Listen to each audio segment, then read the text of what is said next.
Olá, seja muito bem-vindo, seja muito bem-vinda novamente. Vamos para mais uma aula onde nós falaremos um pouco sobre os fundamentos do desenvolvimento seguro. Então, o que vem a ser o desenvolvimento seguro de software? É importante a gente conhecer um pouco sobre essa questão do desenvolvimento seguro, entender o seu motivo, a sua necessidade, até porque nem todos que estão aqui fazendo o curso são desenvolvedores, né? Ou talvez não tenhamos desenvolvedores aqui participando, né, dessa disciplina. Mas é imprescindível que a gente compreenda. Hoje em dia, quando a gente está falando de segurança, tanto a segurança da informação, tanto o cybersecurity, a gente não tem mais como deixar de falar, por exemplo, no DevOps e na figura do DevSecOps, né, que é necessário que tanto o pessoal que trabalha mais com a parte de infra, com a parte de segurança em si, tenha um conhecimento de como funciona o desenvolvimento, ainda que não codifique, né, mas que tenha condições de criar scripts, tenha condições de criar rotinas para otimizar o trabalho, seja com GitHub, ou criar scripts com Ansible, subir máquinas virtuais automaticamente, trabalhar com load balancing, para fazer subir as aplicações, para trabalhar com Kubernetes ou alguma ferramenta nesse formato para orquestração, né, de containers. Então, nesse ensejo, né, é importante que você, como profissional que vai atuar na defesa cibernética, e seja DevOps, seja DevSecOps, ou seja desenvolvedor, que compreenda pelo menos os fundamentos aí do desenvolvimento seguro de software. Então, o que vem a ser o desenvolvimento seguro de software? É o resultado de um abrangente processo seguro de engenharia de software que abrange todas as partes, desde o planejamento e desenvolvimento até o final da vida útil. Então, é a garantia de software não pode ser alcançada por uma única prática, ferramenta ou lista de verificações. E no ciclo de vida de desenvolvimento seguro, o SDL, como proposto pela Microsoft, a abordagem não será única para todas as organizações e tampouco para os mesmos departamentos de uma organização.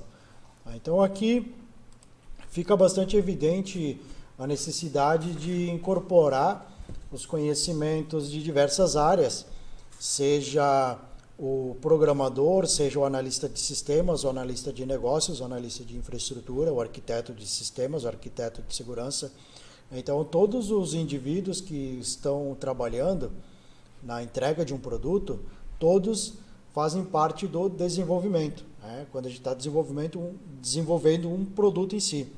Então, quando a gente pensa nesse contexto, quando a gente tem o entendimento de que o desenvolvimento do produto e que o software ele é o nosso produto final, não importa se seja para um cliente externo, se seja para um uso interno na organização, todos os indivíduos eles estão envolvidos.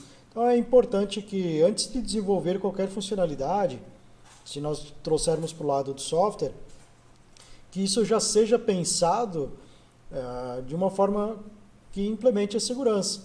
Então, vai ser necessário compreender onde isso vai ficar hospedado, se a gente pensar numa aplicação web, em qual servidor, se ele é um servidor Windows, se é um servidor Linux, se ele vai estar atrás de um firewall, se vai estar atrás de um Nginx, né, um proxy reverso, um load balance, se aquela aplicação vai ter acesso direto à internet, se ela não vai ter, se ela vai ficar numa área, né, numa sub-rede que vai estar mais fechada, né, se vai ter alguém na frente ali, um firewall, um web application firewall. Então isso tudo tem que ser conversado entre todas as partes. Nenhuma das partes nesse cenário pode ser mandatória, tá? Então nem tanta parte de segurança chega e diz, olha, é isso aqui, ponto final, e nem a parte do desenvolvimento, quando envolve programador, analista de sistema, pode simplesmente chegar e dizer, queremos assim e é assim que será. Então é importante que ambas as equipes tenham uma conversa fluida e entendam os motivos de cada uma, aonde que isso vai refletir no trabalho de cada um, para poder ter um produto, para poder ter um software mais seguro, um software que tenha uma qualidade com baixo nível de bugs e também, consecutivamente, né, com um nível de segurança mais elevado. Tá? Vamos seguindo aqui para o nosso slide. Então, o ciclo de desenvolvimento seguro, né, do inglês aí Security Development Life Cycle, é um processo que consiste na inserção de várias atividades e produtos relacionados à segurança na fase de desenvolvimento de software. Lembrando, né, que o desenvolvimento é o que o que abrange tudo, o que abrange diversas pessoas, diversas áreas. E aí, como a modelagem de ameaças, né, análise estática do código com o uso de ferramentas, a revisão de código, teste de segurança, né, e uma revisão final de segurança, minimizando o surgimento de vulnerabilidades. Então aqui a gente tem aquelas revisões que são feitas por indivíduos que vão lá, pode ser um analista de negócios, um testador de software, que vai ver se está tudo ok, e depois a gente ainda tem uma implementação, mais um passo, na verdade, que a gente vai testar a segurança de fato. Aqui pode ter um pen tester, pode ter um software em específico para testar as vulnerabilidades, para fazer o teste estático, né? A gente utiliza mais software também nesses cenários. Temos o SonarQube, que funciona muito bem para esse tipo de situação, e a gente vai incorporando pequenas partes de segurança na nossa aplicação, como eu comentei antes, né, todo mundo faz parte do desenvolvimento. Aí cada um pode enxergar alguma coisa que traz uma informação importante, uma informação relevante para melhorar a segurança da aplicação como um todo. Então, seguindo aqui, o SDL, né, vamos chamar o ciclo de desenvolvimento de SDL, é uma disciplina que utiliza metodologias, normas e ferramentas para desenvolver o software seguro, evitando falhas de segurança desde sua concepção. E como? Né? Gerenciar os riscos de segurança em todo o ciclo de vida do software, entender as falhas de segurança mais comuns e implementar controles de segurança, implementar testes de segurança específicos. Né? Ele tem que ser firme na abordagem à segurança, ou seja, nós devemos exigir que tenhamos segurança, mas flexível o suficiente para lidar com os inúmeros fatores, aí diferentes tecnologias e metodologias de desenvolvimento seguro. Essa citação ela é interessante porque nós temos uma gama muito grande de linguagens de programação, de plataformas onde a gente vai hospedar a aplicação. Os próprios profissionais têm formas diferentes de trabalhar. Então, essa questão de ser flexível, né, é importantíssimo. E temos diversas metodologias para trabalhar.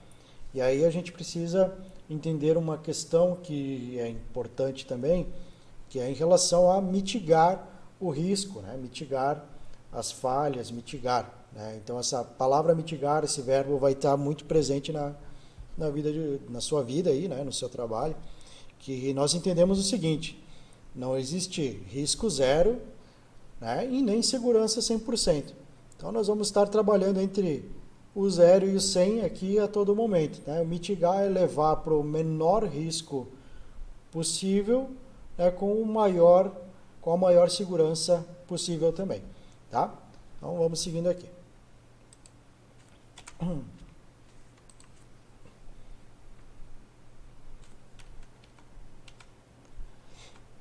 Então, aí como eu comentei, né, não há segurança 100%, e mesmo quando as organizações estão em conformidade, né, com o modelo de processo específico, não há garantia de que o software que elas construam seja livre de vulnerabilidade de segurança não intencionais ou código malicioso intencional. E existe uma probabilidade maior de criar software seguro quando uma organização segue práticas sólidas de engenharia de software com ênfase em um bom design, práticas de qualidade como inspeção e revisão, e o uso de métodos de testes completos, né? uso apropriado de ferramentas, gerenciamento de riscos, né, projetos de gestão de pessoas e assim por diante.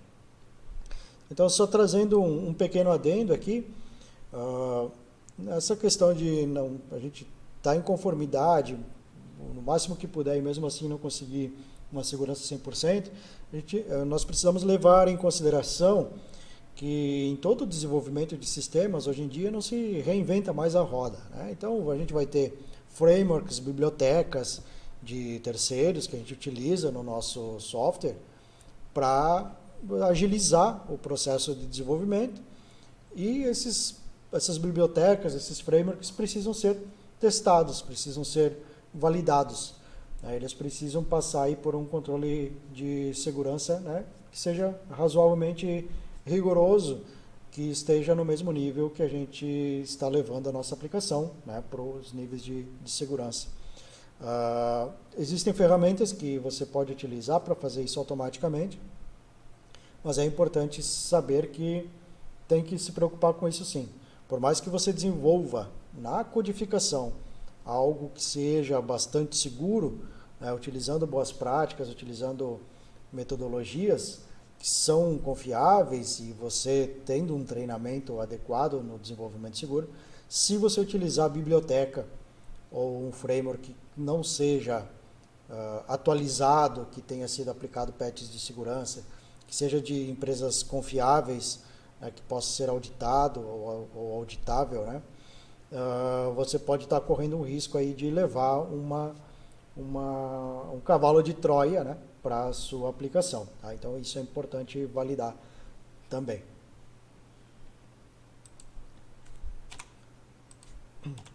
Então, na criação de código seguro, pontuamos a necessidade de compromisso organizacional, né, começando, né, com o suporte em nível executivo, né? Então tem que ter o apoio da alta direção, requisitos comerciais e funcionais claros, uma ampla segurança de ciclo de desenvolvimento de software aplicável ao longo do ciclo de vida do produto, treinamento de pessoal de desenvolvimento, né? E todo desenvolvedor precisa ter a responsabilidade de implementar e participar desse processo, pois é fundamental para alcançar uma cultura de segurança e uma organização de software.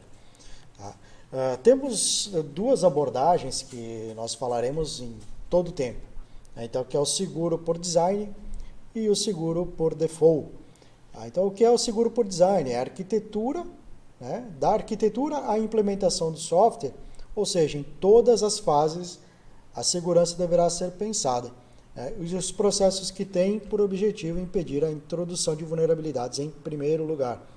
Então, o seguro por design é aquilo que eu comentei já mais no comecinho ainda, né?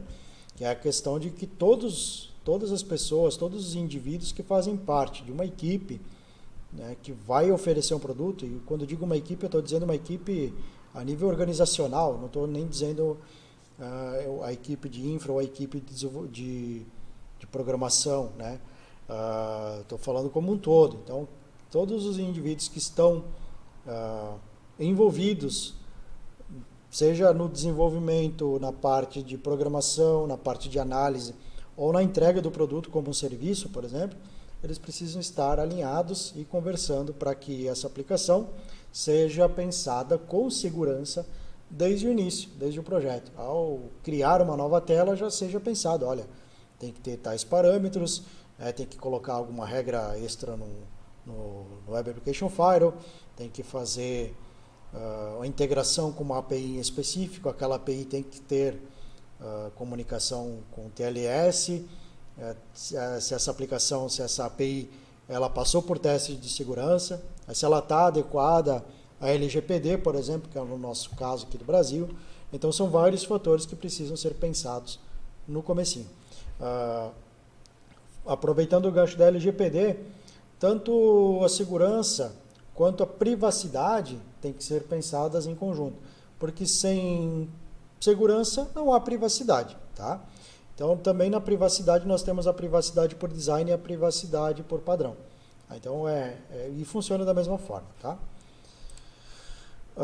Temos o seguro por padrão, que os projetistas devem considerar a possibilidade de haver falha de segurança, né? Então, esse modelo requer que a exposição padrão do software, né, e a sua superfície de ataque seja minimizada.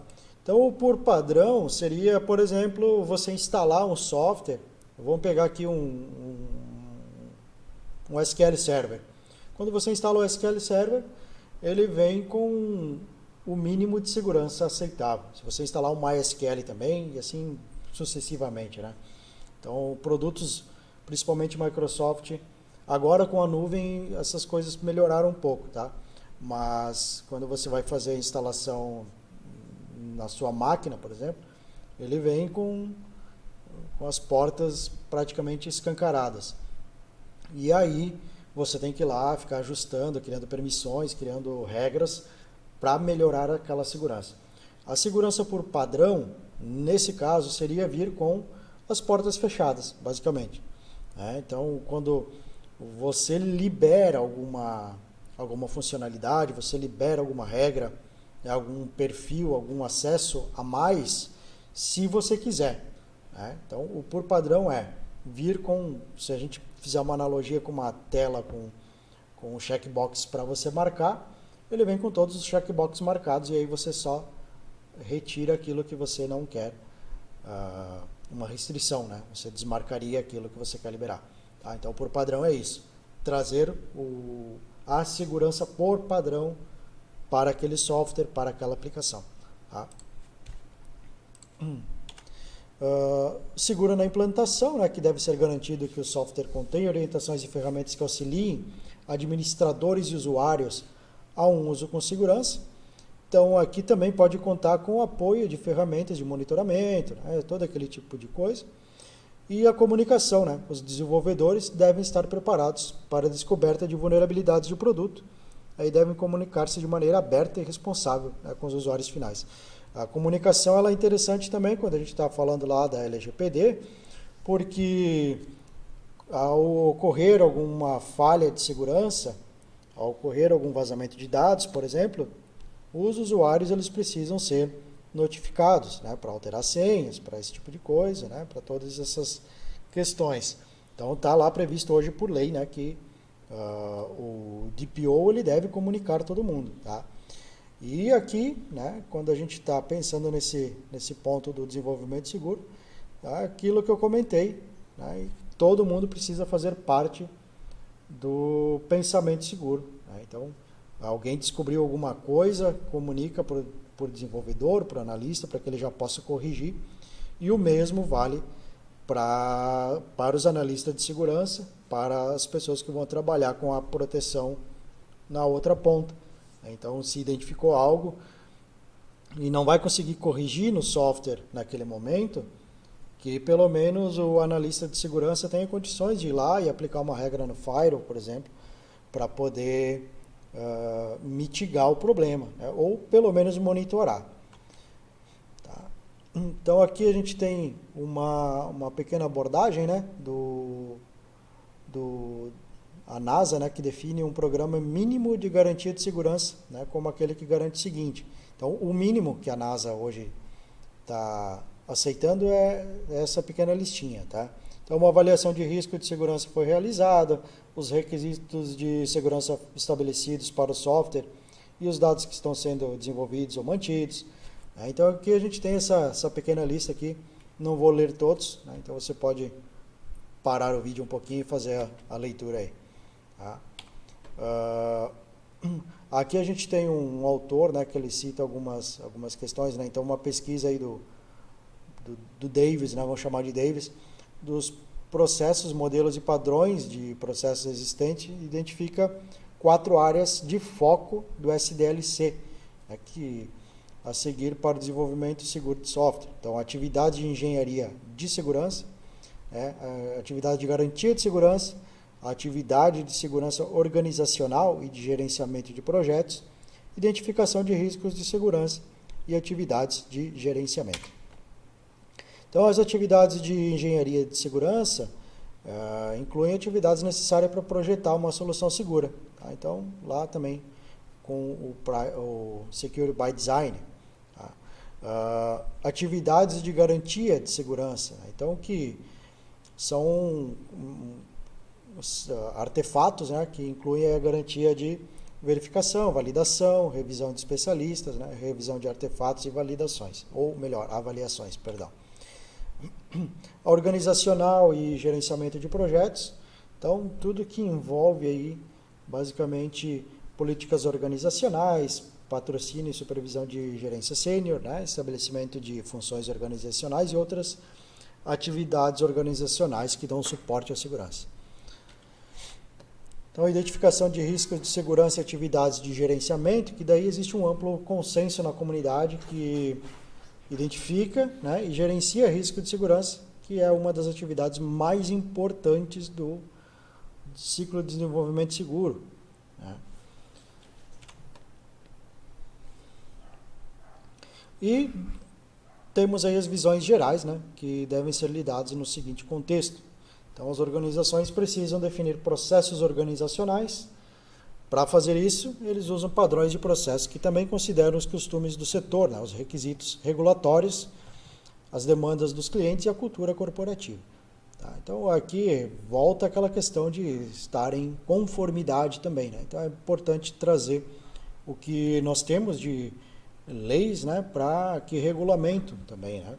Então, aí nesse contexto, a gente costuma avaliar o que é obrigatório, por exemplo, para o Marco Civil da Internet, para a Lei Carolina Dickmann, para a LGPD, né, para a Lei de Software e assim sucessivamente. Tá?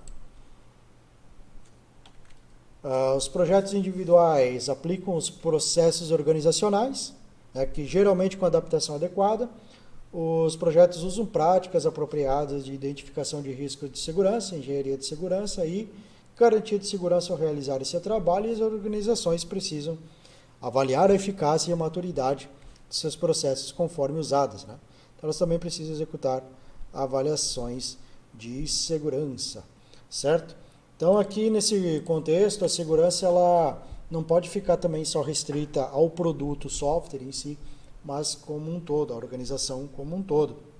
E aí vem aquela questão de treinamentos para todos os usuários, para todos os colaboradores, a disseminação da cultura de segurança faz parte de todo esse processo de desenvolvimento seguro. E também da arquitetura segura e modelagem de ameaças, como a disciplina prevê. Certo? Então, muito obrigado por ter ficado nessa aula até o final. Aguardo você na próxima aula. Até mais!